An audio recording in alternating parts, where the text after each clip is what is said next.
Hi guys, this is FFAN 16 and welcome to my quick starter guide for a game called Snacko. Just remember I'm making this at the time that the game is still in beta and it is subject to change with updates and bug fixes. Let me tell you, there's some really interesting little quirks with this game in regards to bugs, but a quick note on that, the developer does want you to log anything that you find, so he's working with the community to be able to get as many bug fixes in during this beta period.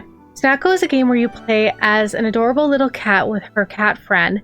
You are sailing away from the city life to find a new beginning, and a storm hits and you find yourself washed up on an island and being woken up by the last villager who lives on this island. This villager gets you up, finds your friend, and says, "Hey, look, you guys are shanghaied here. Your boat's no good anymore. Why don't you come and help start a farm?" So you're given some farmland, you're given some blueprints, and you start your journey. The first things to be aware with Snacko is that you're going to want to find as many blueprints as possible.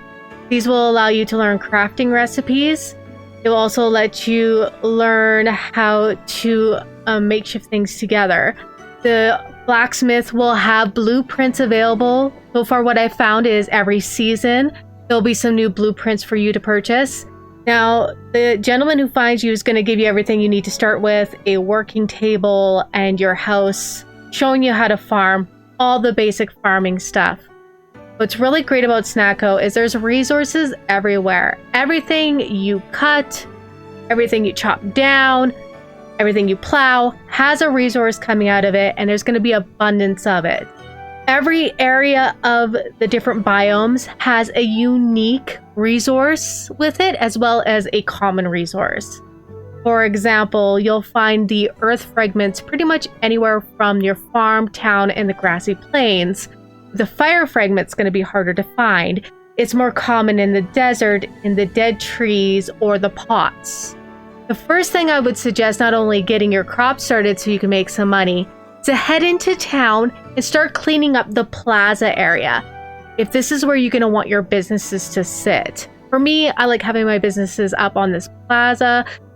Clean everything. The old buildings, the broken chairs, the broken lamps. They all have resources that you want to keep, especially the lamps, because these are going to be your first introduction to the fire fragments, which, trust me, you're going to need a lot for about the second major donation section of the beginning of the game. As you're cleaning, be aware though that the trees and the rocks and the grass will regrow, but the damaged buildings and artifacts will not. So you could clean up the whole area, spend time there, clean it all of trees and rocks, but they will respawn. That's why I said resources are abundant for wood, rock, clay, and so forth.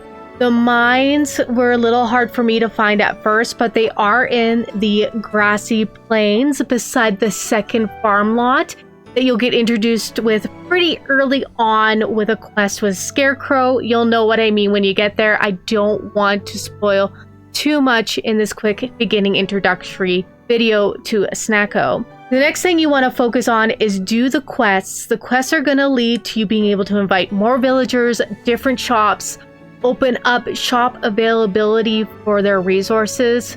For example, the grocer, when you first get him or her, will not have any seeds. You have to complete a quest for them, and the next day they'll have seeds in the grocery. One of the frustrating things as a beginner to this game you're going to find is the fishing. Fishing in this game took me so long to get down. And the one thing, the biggest tip I can give, the two biggest tips I can give you with fishing is, one, change your camera sensitivity. Not only will that help you with motion sickness if you're like me, moving the camera around too fast does disorient me, and if you find that it's doing the same for you, make the camera less sensitive. This will help. But it doesn't only just help you be able to navigate smoother and get less motion sickness, it helps you be able to align your fishing rod line with the fish target line. And it gets really hard if your camera sensitivity is too high, I find. Another suggestion, which has helped me a lot, is only focus on the lower third of the fishing window. If you're focusing too high, I find it's hard to gauge keeping my fishing line in the fish target line.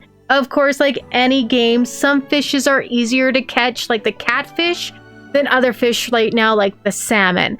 So I hope this has helped you out, guys, in getting started with Snacko. Let me know what questions you have in regards to Snacko. Please leave those comments down below. Don't forget, guys, to subscribe to the channel. It really helps. I'm looking forward to doing so much more content with you guys this year.